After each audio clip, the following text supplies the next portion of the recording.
Good evening, everyone. Good morning, everyone. Welcome back to another episode of Dhammapariyesanā. Today is day 32. In today's topic, we're going to be discussing a very insightful and a useful, beneficial topic for all of us.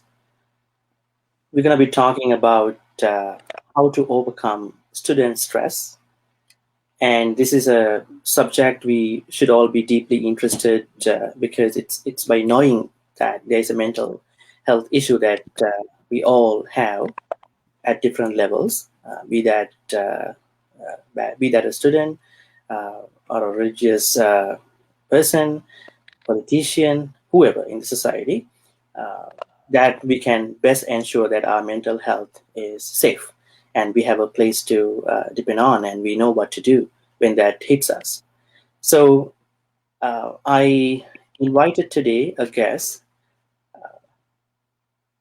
It's a great pleasure for me to introduce our guest today, who is Hiumi Kumarasinghe, joining from Melbourne, Australia. Let me paraphrase Hiumi. Hiumi has a pretty interesting, impressive bio. Hiumi is a student at the University of Melbourne pursuing actuarial studies. She was studying in Abu Dhabi and then in Sri Lanka before moving to Melbourne and received outstanding results for both her O-levels and A-levels. And I know that Hiumi studied at Museus College in Colombo for some years, and then she moved out to Abu Dhabi for some time, and she went back to Colombo Museus College and studied. And having done the edXL syllabus, she attended the Pearson edXL High Achievers Awards ceremony for both O-levels. I have O-levels and A-levels results as well. 7 A stars and 2 A's, and her A-levels 4 A stars and 1 A. In addition to studying, she offers expertise in mathematics to students as a tutor. That's what she's doing in addition to her studies in Melbourne now. While studying and tutoring, she runs an Instagram page to address societal issues which she's passionate about. And her Instagram page goes by Hiumi.k. If you can type in Hiumi.k on Instagram search, you'll be able to find out. And on that page, she openly talks about, and she's very vocal about some of the very, eye-opening issues that we see both in Sri Lanka and outside. This includes topics such as mental health, which is what we do today, part of that, disability, colorism, and gender equality, with suitable guests for each topic. And she also gave me an invitation to be on that show one day when I'm when I'm more free. Thank you for that. She's also the head of membership at Let's Talk Sri Lanka, a social organization. I think this organization has an Instagram page as well. Let's Talk.lk. If you can type in Let's Talk.lk, you can find out more information about what they are doing. I think now they are doing, activities on a virtual mode. And more importantly, quite interestingly, what does she do in her spare time? In her spare time, she likes to play the piano, and which is a very nice and impressive thing as well. So please join me in welcoming Hiumi. Hiumi, how are you doing today? I'm doing good.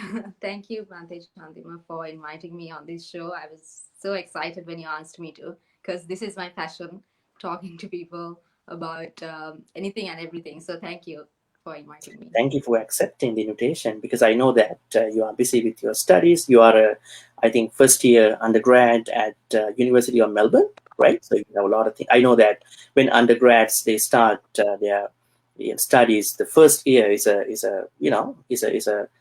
place that they have to work a lot of stuff, assignments, and kind of things. So thank you for accepting.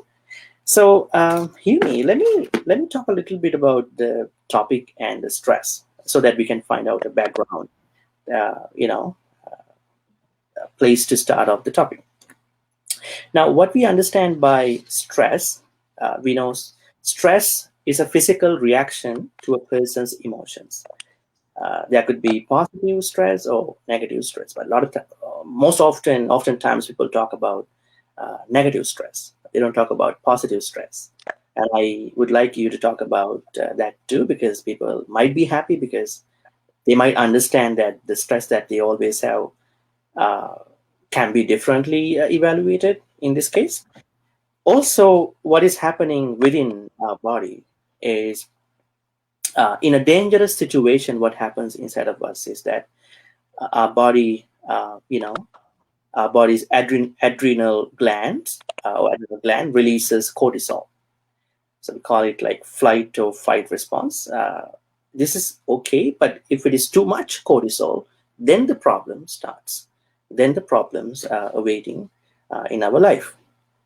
Because if there is too much cortisol, what can happen is that it can impact our metabolic rate, memory formation, and blood sugar regulation.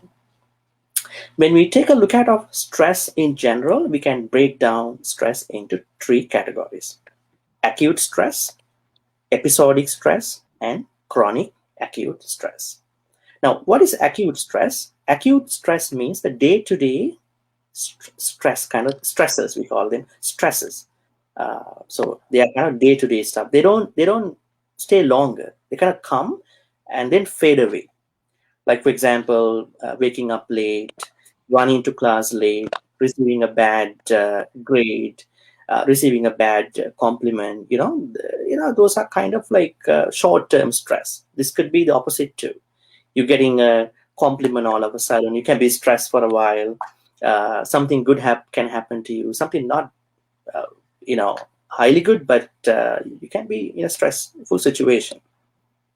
But the good thing is the acute stress fades quickly and has little mental and physical impact. When we come to the second type of stress, episodic stress, and the name itself says it's a little bit complicated. That means this episodic stress develops when someone experiences acute stress multiple times over an extended period. Now, they don't go away in a short time. Episodic stress lasts for some time. So it's kind of concerning. And when we talk about the third category of stress, chronic acute stress, that means the person who is struggling with stress can find a way to get out of the stress. That is very dangerous. So there could be both mental and physical effects. Now, if you go into these effects, we can break down them also into four categories: physical, emotional, behavioral, cognitive. Now, we can see what kind of physical things that we can see negatively in people who are stressed out. There is sweating, increased heart rate, increased blood pressure, muscle tension, headaches, stomach aches, fatigue. When we move on to emotional side, hostility, helplessness, loneliness, right? And when we take a look at our behavioral impacts, we can see what we call binge or reduced eating issues, drug or alcohol abuse, erratic sleep habits. And cognitive health negative effects are memory loss of concentration, negative outlook. I mean, their perspectives also getting impacted.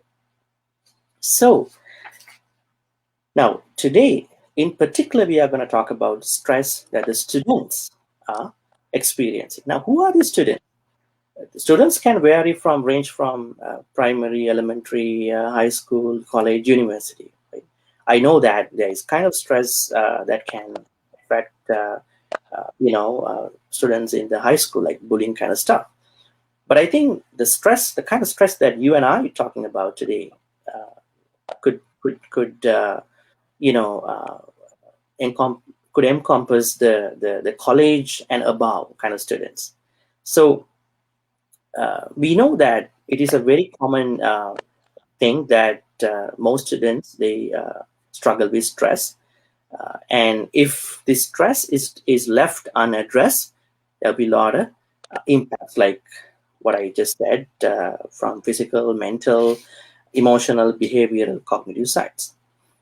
And we have also talked about short-term stress and long-term stress. So my first question to you, Hiumi, why is stress a problem for students? Yes. So I'll talk a little bit about our parents' time. So our parents, or even before that, they say they had a very simple childhood. And yes, childhood is a very simple time for everyone, even for us. But I think they had a more simple childhood than us, because they didn't have to go to classes from grade 1 or 2. Fortunately, I didn't have to either, but I know that nowadays a lot of parents, so I'm a tutor for primary students, so I get students grade 1 to 5, so they are starting tuition from that age. So when we talk about our childhood, we don't get to play as much as our parents did. And we have in Sri Lanka, there's the grade 5 scholarship exam. From grade 1, parents are sending their children to classes to prepare for this exam. So from a very young age itself, that pressure is put on to the children, and then that is what they carry with them. And there's a very competitive culture, especially if we talk about Sri Lanka, but also in other countries. So I'm talking about Sri Lanka because that is where I learned initially. Um, and there's a very competitive culture, and there's so much pressure.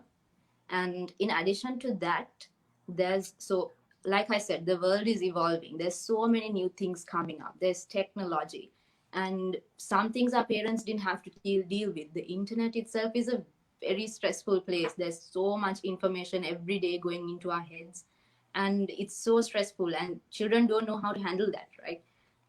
So I think all that together creates a very stressful environment for children, students to grow up in.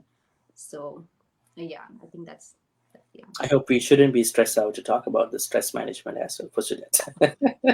Like I gave a talk a couple of weeks ago about non-judgmental judging. Even talking about non-judgmental judging can be viewed by some people. This is also part of judging. That we are really stress-free now. We have no issues. So we are looking at stress from being outside of somebody who is stressed out, and looking at what this is and what are the main issues. And you brought up something very interesting here. We're going to be talking that under causes of stress, like stress that can apply to a college or a university student like you could come from different channels. One of the things could be, one of the biggest things that we have is that in our cultures that we are supposed to live up to our parents' expectations, families, friends, relatives' expectations, letter grades and all that. And also financial issues, right? Studying in a foreign country like Australia, it's a huge chunk of money that someone has to spend. Especially if we come from a country like Sri Lanka, how do we make money, right? And these exchange rates always going up. Some currencies, they're going down, they are depreciating all the time. So there are a lot of things. And also, what about like when parents spend a lot of money on their kids, but what if they don't have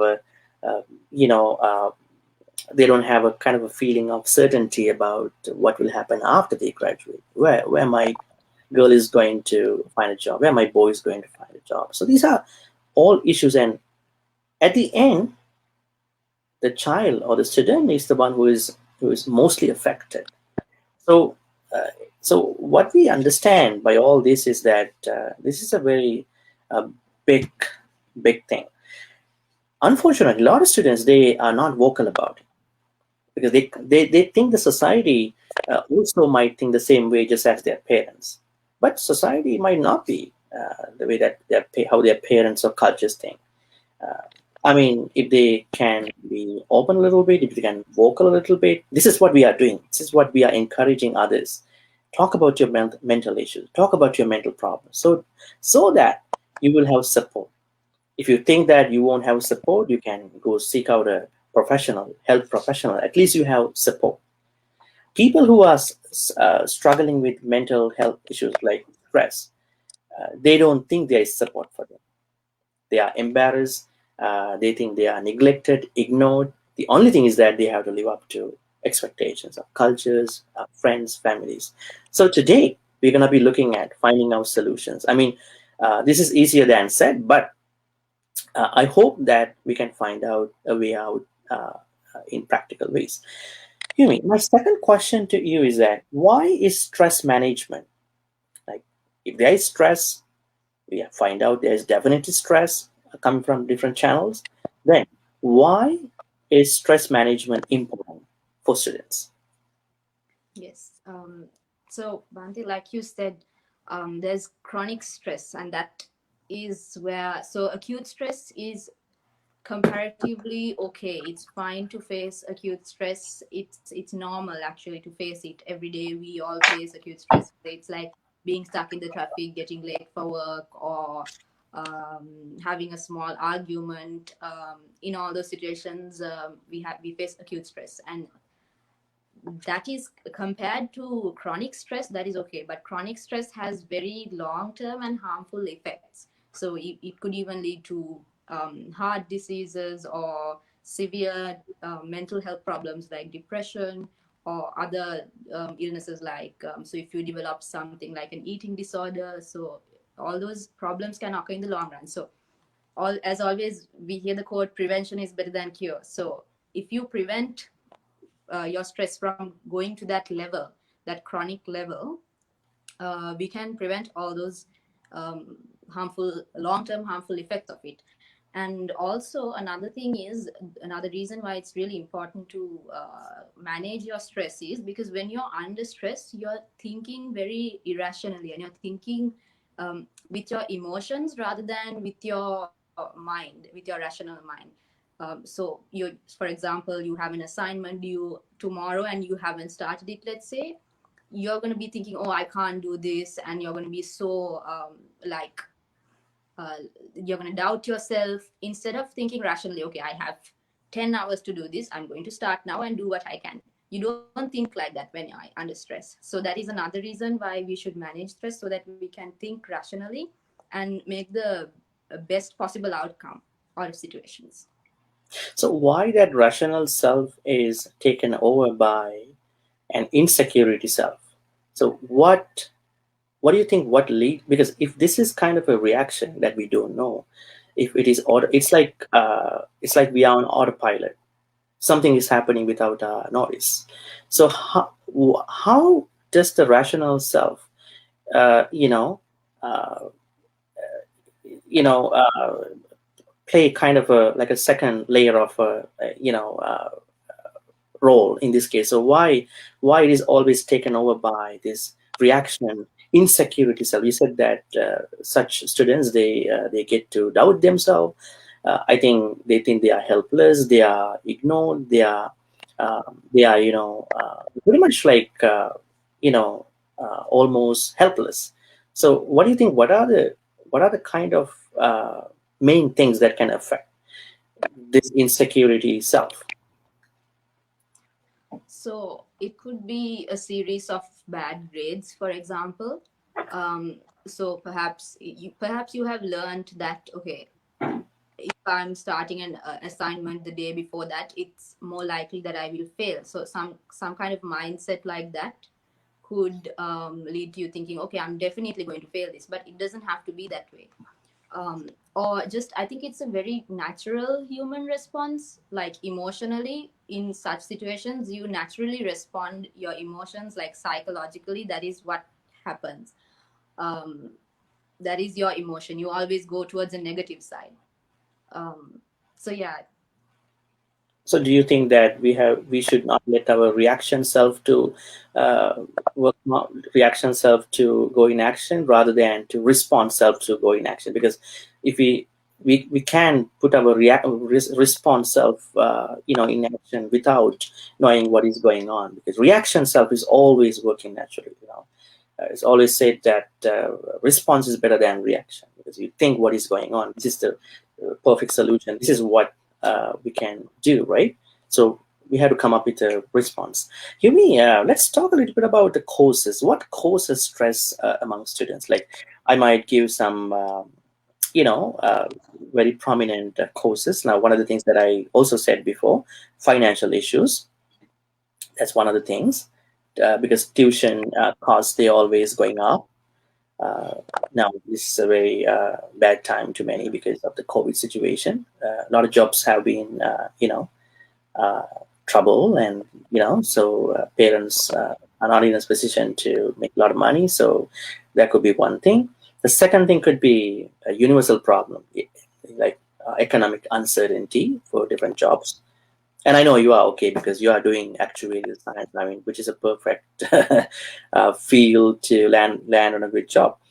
Also, expectations that come from our family backgrounds, but these expectations can be very unrealistic sometimes. Like, they expect you a lot. Sometimes they expect something they could not achieve in their life, right?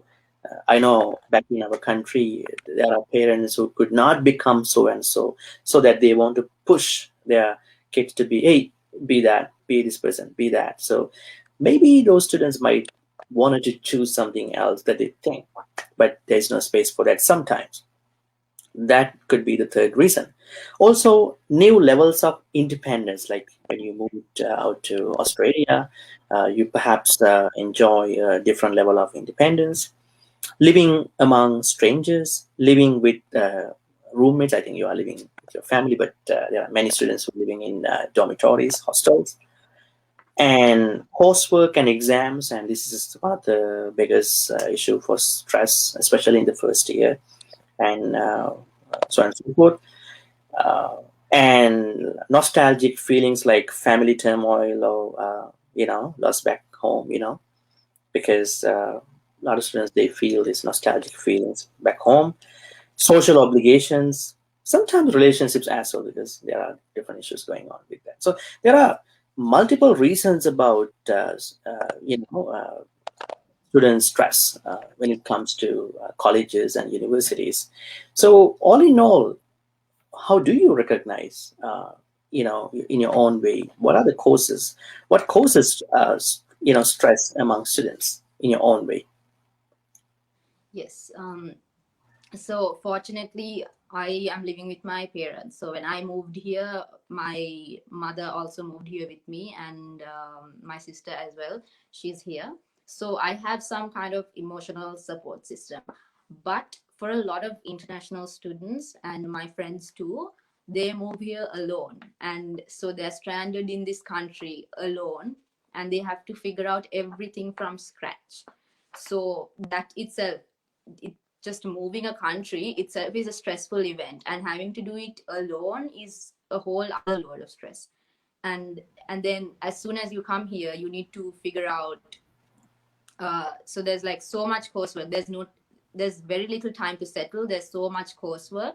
And also, like, when you come as an international student, speaking about international students specifically, when you come from somewhere like a South Asian culture, we have some different learning patterns too. So in South Asian culture, we are kind of spoon fed things, whereas here we are kind of left alone to figure it out on your own. So there's a huge shift in learning patterns, so you need to adjust to that also. There's a lot of adjustment that needs to be done. And also another thing is the housing. Generally, international students, they get a very small room near uni, or wherever, or either if you go far away, you have to travel hours and hours to get to uni. So that also is a stressful situation, especially again coming from South Asian cultures. We are generally used to having bigger households because there's so much more space there. And you come here and you stay in a small apartment. And especially now with COVID, what I saw is we had months and months of lockdown in Melbourne, and some of my friends had to stay home alone, like in that small room alone, with no emotional support. So I can imagine like how stressful it must have been for them. No social life whatsoever. And yes, another thing is, like you said, relationships. We actually have a page for University of Melbourne students. There's a page called Unimelb Love Letters, and in that, a big problem that people face again with lockdown is they're so stressed about their relationships and how can they balance this with their studying. And I there are people who say, I feel like, so this is again, people don't reach out for help because they feel like everyone is doing okay, it's just me that's so stressed, it's just me that I'm the only one that can't balance things. So there are letters that say, someone please help me, how do you all just balance your social life, your work life, your relationships, how do you do all that, because I can't do it, I'm struggling a lot. Those are things that they stress about. And then the student loans, your parents, like you said, Bhante, your parents spend so much money, so you have a very high expectation, you can't afford to fail a subject because they'll have to pay for it again, and that causes you more stress. What else? uh, Competition, that is, of course, That's again, it's, always there. That's always there. yeah. Mhm. What do you think of this feeling of being lost in a foreign country? Like we always talked about independence in this discussion because I think most of the students, they were at home with their parents, so they kind of like moving into a new level of independence, like not just the normal independence, right? Maybe with a roommate, maybe if they can afford, they can stay in a private room. So I think this could be a place where they feel nostalgic as well as they can feel getting stressed out. They don't know what to do rather than calling their parents and family. But there are some issues that they have, like in the form of stress, that they cannot share with their parents and family, friends. And of course, the university has a mental health wellness center, but people like you know uh, those who come from Asian, especially South Asian cultures, they, I don't know how open are they to talk about their mental issues with people in a foreign country.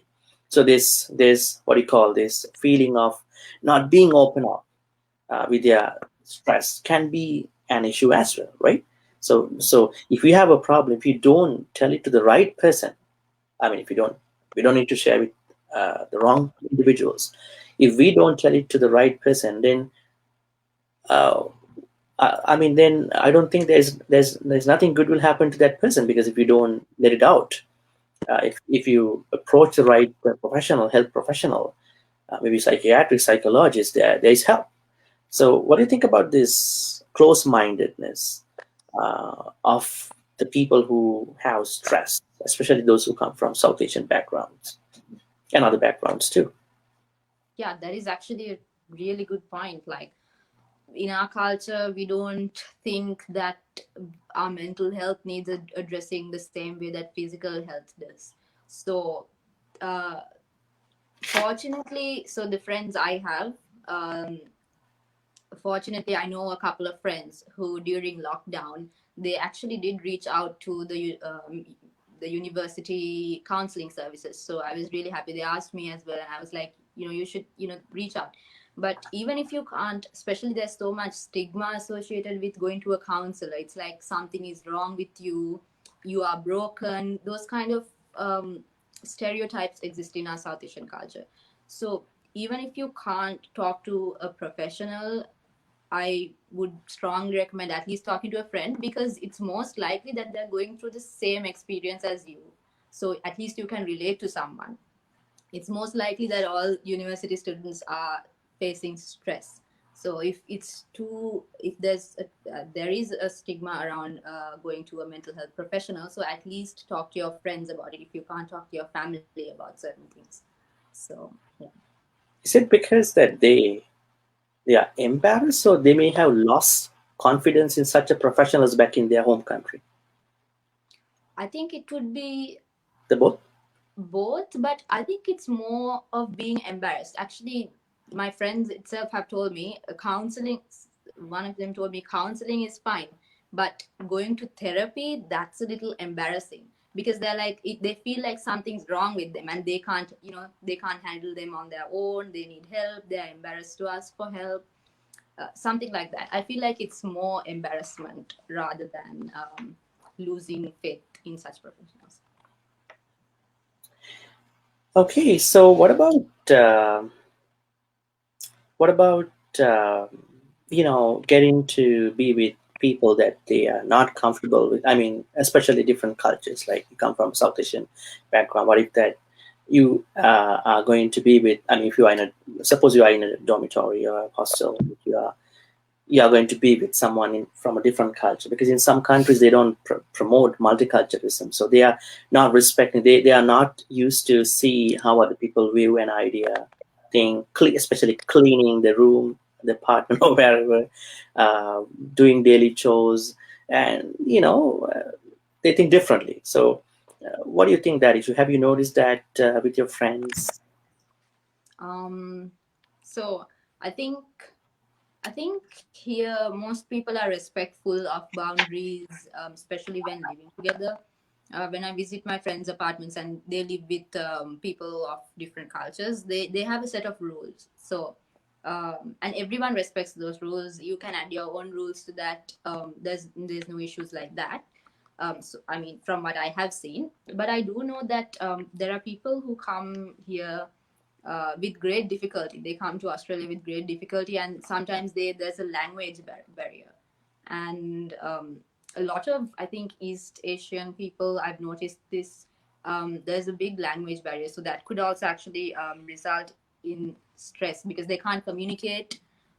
Even in university, the university content they can't communicate, let alone communicating their stress or feelings to other people. And another thing I heard about is in dorms and student accommodation, there is apparently such a big pressure to participate in social events like going out to drink, going out clubbing, going out partying at night. There's a big pressure to participate in those, and apparently, if you don't participate in those, you are left out. So those could also actually be reasons that students face stress. What if someone says, I don't want to be a part of a club, I don't want to drink, I don't want to be a part of like regular usual things that other students do? So what if that person might think that I want to have my own way, because now it is a perfect time, people don't gather, right? So do you think there is space for someone like that, even if it was not corona, COVID-19? Someone can spend time with without stress, just being alone. Do you think they must be a part of a student body? I think it's good to have a social life, but obviously not to an extreme. But it's good to go out with your friends, go out for dinner or something and talk to them. But I don't think it's good that they are forced into, so in some university dorms and stuff, they are forced into this. They're like, if you don't come out once or twice, they miss out on all the jokes. And then from next time, they're not going to be invited. So there's those kind of pressures. But I don't think because of those pressures, you should go out with your friends. Rather, when you feel like you need to relieve your stress or when you feel like you need to enjoy once in a while balancing your studies and work and everything, I think it's good to go out and relieve that stress. I was looking at that question from a peer pressure point of view.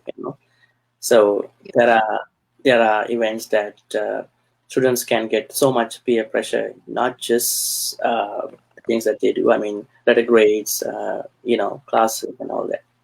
But anyways, there's always space for everyone in their own ways of being with a group. Maybe go out with their choice of friends and so on and so forth. Right? Here we now we come to the most important part of this discussion. So let's talk about how students can overcome stress. So these are the steps that or tips that we can suggest, recommend for them. We are not medical professionals, psychologists, but we ask you to review what we are saying.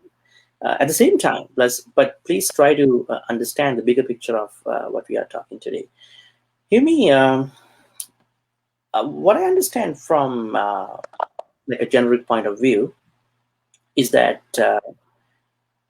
there are multiple ways that students can overcome their stress. Like one of the biggest thing is that having enough sleep, because a lot of people they deprive of the recommended sleep, because when they keep thinking about their problems, they deprive of recommended sleep, so that they are angry, their mood changes, they don't reply well, they are very grumpy, they are snappy, and all that.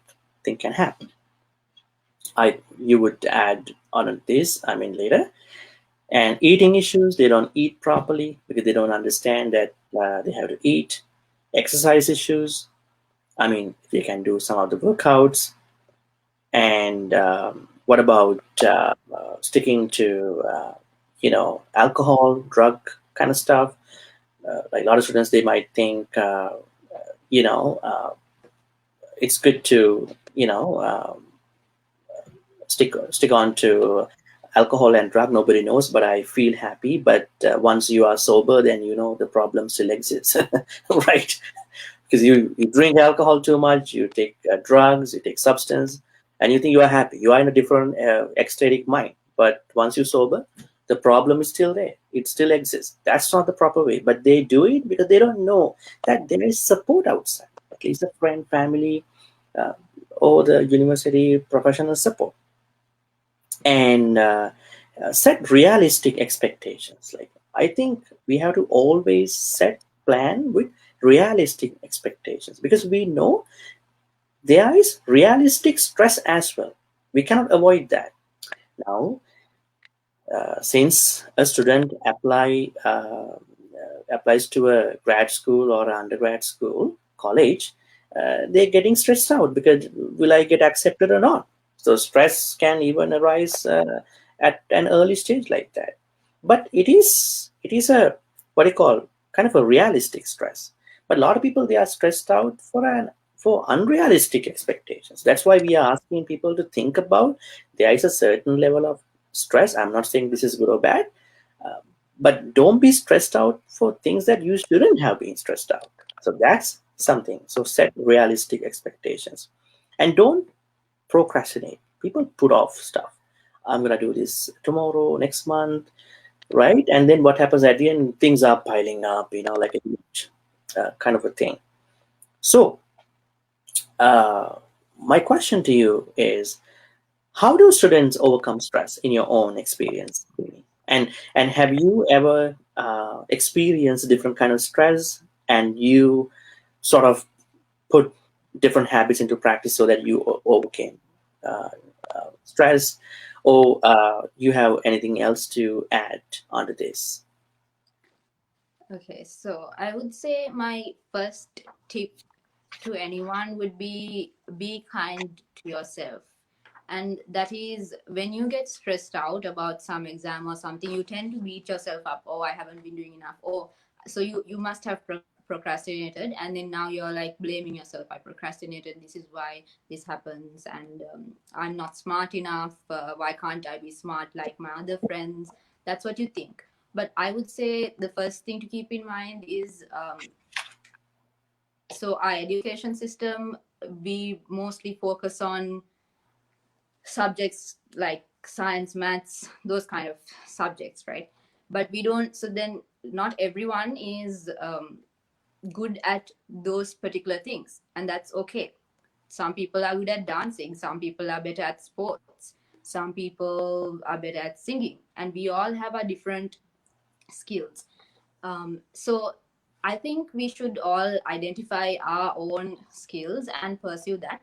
And in addition, so if it's something like dancing, you should really go forward with that. But like, let's say there are some parental pressures and you really can't go forward with that now, and they are forcing you to study or something.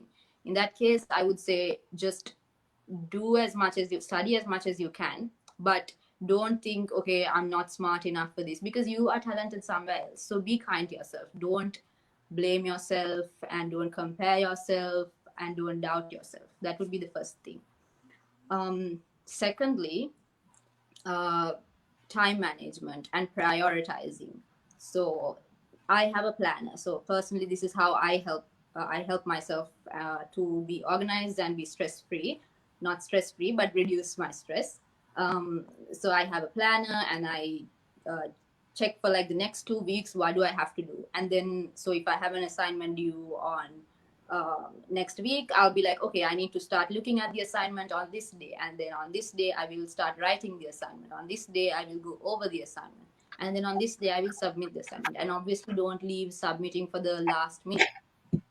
And in times of extreme stress, so when it comes, sometimes I think during my A levels, I did 5 subjects, and towards the exam, I used to get stressed, and I'm like, okay, this is too much to handle. Why did I choose to do 5 subjects? And I used to think like that. And then my support system is my mother.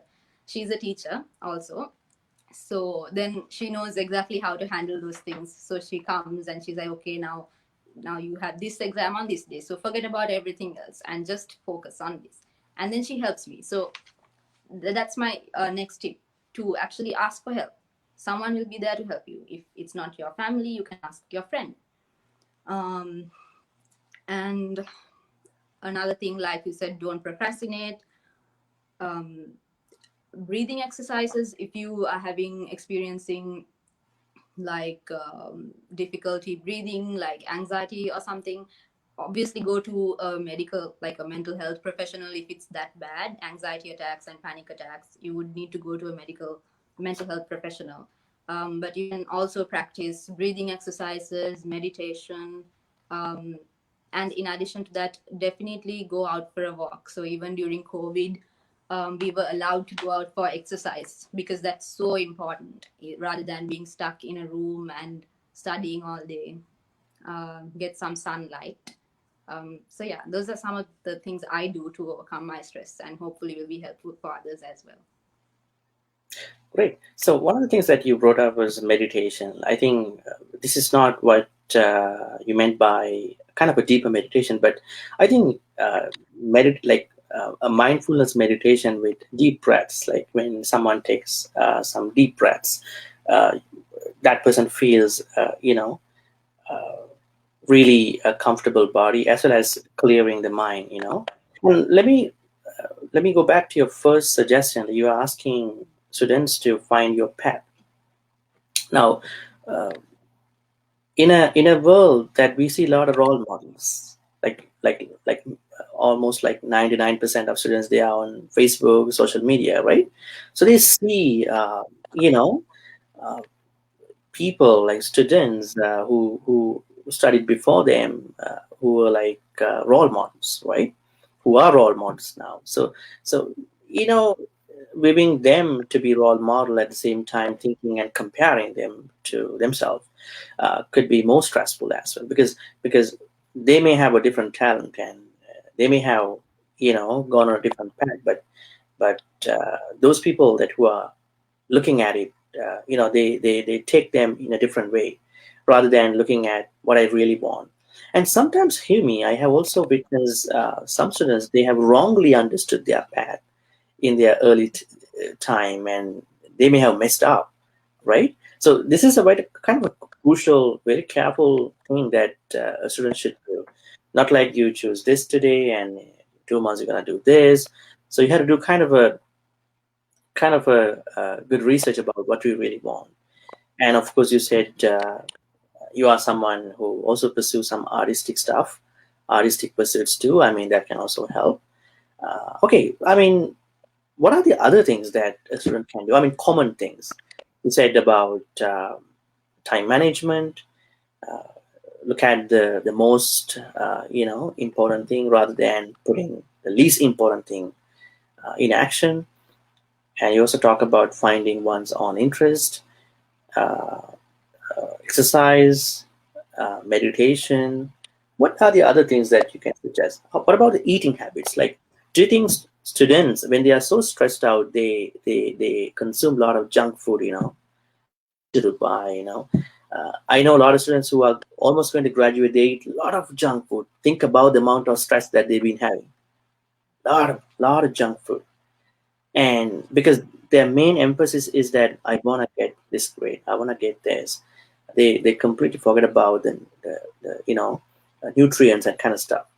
So what are your thoughts about students to consume healthy food? Because I know, because I was the Buddhist chaplain at UBC Vancouver sometime, I was involved with the project that students can go into kind of a wellness account. They can add what they eat for breakfast, lunch, and supper, so that they can check how many calories they are getting, and how many protein, so on and so forth. So it's kind of a pretty interesting picture. So let's say you eat a yogurt and then you add the yogurt into that. There are different brands of yogurt there. Other food like oatmeal. So they can have a sort of health consciousness when it comes to food. I mean, there are kind of like intuitive projects going on, because I think they were introduced because students don't think this is a big part of their life. They forget about it. Okay, I'm gonna go and buy a pizza. Who cares? Everybody cares about my letter grades. So, what are your thoughts about about the food habits of a student at college or university? Yeah.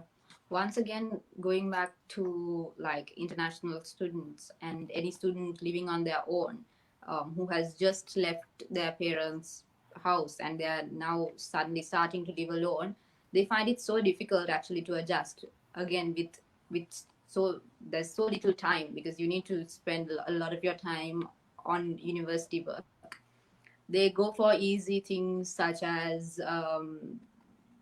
what do you call it, the quick noodles and things like that, and pizza they order, and then this becomes a habit. You start doing it every day because you feel like there's no time to cook. And I know sometimes, so there's two extremes. I feel like when you're stressed, you can either go eating so much, you can binge on snacks sometimes because they can't be bothered to make food, or because they feel like they don't have time or energy to make food.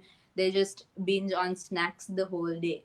So that's one extreme, and the other extreme is they might not eat at all, and they might go a whole day without eating. Only one. Some students who just they ate three meals a day when they were at home with their parents, but then they come here and then they only eat one meal a day because they're stressed. They can't manage the time to actually cook for themselves, um, and they forget about the long term harmful effects of that can lead to obesity, or that can lead to other eating disorders if you don't eat enough. um, and I know we can kind of actually relate this to sleep also, because personally for me, when it comes close to exams, I feel like I want to sleep more, because that is the only time I feel like I get some rest without having to feel guilty for not studying. So I have identified that. So now when I feel sleepy, I'm like, okay, no, it's fine. You just take a small break and get back to work. And then there's other people who can't sleep the entire night. So yeah, there are two extremes, and in each case, eating and sleeping. And we should always think about the long-term effects of those, and try to adjust our habits and get into some healthy habits. All right. Yeah. Humi, anything else you want to add to this discussion that we may have missed out on? I think one other thing is worrying about things that may or may not happen leads to stress. So if you catch yourself worrying, I would encourage you to ask yourself, is this event going to happen? If I can I do actually can I do anything about this event? And if the answer is no, don't worry about it, because you can't do anything about it. And if you worry about it, you're going to just be reliving that experience twice. You're going to be living it in your head once, and then you're going to be living it in person once. So you can at least reduce that by just not worrying about it and dealing with it as it comes. The other thing is, if you can do something about it, then do something about it so that you don't have to worry about it. So yeah, that is another thing that I have noticed, that we can do to stop worrying and therefore reduce stress. That's it. Great. In conclusion, I think what Humi was suggesting is to have a balance. Do we have to balance out studies and our stress, especially these both sides. So if we don't balance out, we will become someone who might be very educated but with a lot of stress and mentally retarded, mentally so much stress, because we know stress leads to depression, anxiety, and all those disorders that we might catch up later. So it's pretty bad. So we have to spot our stress uh, in its early stage, and then we have to work on what to understand what are the causes behind our stress and what are the ways that we can overcome. especially when it comes to students in colleges and universities. So thank you, Hiumi, and it was a great discussion, I think. Thank you.